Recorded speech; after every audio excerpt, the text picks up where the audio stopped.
ದರ್ಶನ್ ಅವರು ಮತ್ತು ಧ್ರುವ ಅವರ ಮಧ್ಯದಲ್ಲಿ ಮನಸ್ತಾಪ ಬರೋದಕ್ಕೆ ಮಲ್ಲಿ ಅವರ ಒಂದು ವ್ಯವಹಾರ ಏನು ನಡೆದಿತ್ತು ಪ್ರೇಮ ಬರಹ ಸಿನಿಮಾದ ಆ ಒಂದು ಅವ್ಯವಹಾರನೇ ಇದಕ್ಕೆ ಕಾರಣ ಅನ್ನೋದು ಕೂಡ ಹಣೆಪಟ್ಟಿ ಆಯ್ತು. ನನಗೆ ಗೊತ್ತಿಲ್ಲ ಸರ್, ಇದು ನಿಜವಾಗ್ಲೂ ಗೊತ್ತಿಲ್ಲ.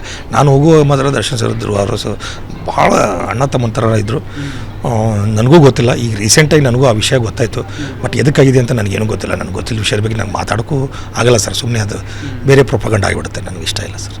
ಸಾಕಷ್ಟು ಬಾರಿ ಅಂದರೆ ಸಾವಿನ ದವಡೆಯನ್ನು ತಟ್ಟಿ ಸಾವಿನ ಕದವನ್ನು ತಟ್ಟಿ ಆಚೆ ಬಂದಂಥವ್ರು ಅಂದರೆ ನಿಮ್ಮ ಪತ್ನಿ ಹೇಳ್ತಾ ಇದ್ರು ಅಂದರೆ ಈ ಥರ ಸಮಸ್ಯೆ ಆಗಿದೆ, ಇದಕ್ಕೊಂದು ಪರಿಹಾರ ಕೊನೆಯದಾಗಿದೆ ಅಂತ ಅನ್ನೋದು. ಬಟ್ ನೀವು ಅದಕ್ಕೆ ಧೈರ್ಯ ತಗೊಂಡ್ಕಂದ್ರೆ ಆ ಒಂದು ಸಂದರ್ಭ ಹೇಗಿತ್ತು?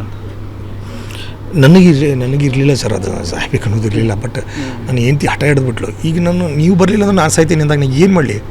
ನನ್ನ ಸಲುವಾಗಿ ಪಾಪ ಅವಳು ಕಷ್ಟ ಅನುಭವಿಸೋದು ಬೇಡ, ಆಯ್ತು ಬಿಡು ಹೋಗ್ಲಿ, ನಂದು ಒಂದು ಕಡೆ ಅನಿಸ್ಕೊಂಬಿಡೋಣ ಅಂತ ಅಂದ್ಕೊಂಡಿದ್ವಿ. ನಮ್ಮ ತಾಯಿ ಭಾಷೆ ತೊಗೊಂಡ್ರು.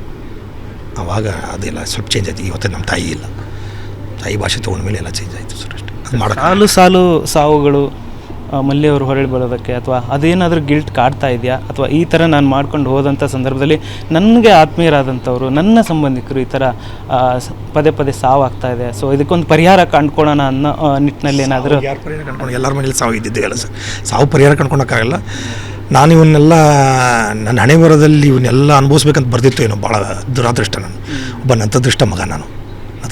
ನಮ್ಮ ತಂದೆ ತಾಯಿಗೂ ಮಣ್ಣಕ್ಕಾಗಿಲ್ಲ ಅಂತಂದರೆ ಒಬ್ಬ ದುರಾದೃಷ್ಟವಂತ ನಂತದೃಷ್ಟ. ಏನು ಹೇಳ್ತೀರಿ ಹೇಳಿ ಅಂತ ಒಂದು ಮಗ. ಆ ನೋವು ನನ್ನ ಕೊನೆ ಉಸಿರುವರೆಗೂ ಕಾಡುತ್ತೆ. ಇದ್ರ ಮಧ್ಯದಲ್ಲಿ ನಮ್ಮ ತಂದೆ ತಾಯಿಗೆ ಏನಾದರೂ ಅವ್ರ ಹೆಸರಲ್ಲಿ ನನ್ನ ದೇವ್ರದಿಂದ ಚೆನ್ನಾಗಾದರೆ ಏನಾದರೂ ಅವ್ರ ಹೆಸರಲ್ಲಿ ಸ್ವಲ್ಪ ಒಳ್ಳೆ ಕೆಲಸ ಮಾಡಿಬಿಟ್ಟು ನಾನು ಅದನ್ನು ತೃಪ್ತಿಪಟ್ಟು ಅವ್ರಿಗೆ ಆತ್ಮಶಾಂತಿ ಸಿಗೋಂಗೆ ನಾನು ಮಾಡ್ಕೋಬೇಕು ಅನ್ನೋ ಆಸೆ ಇದೆ ಅಷ್ಟೇ.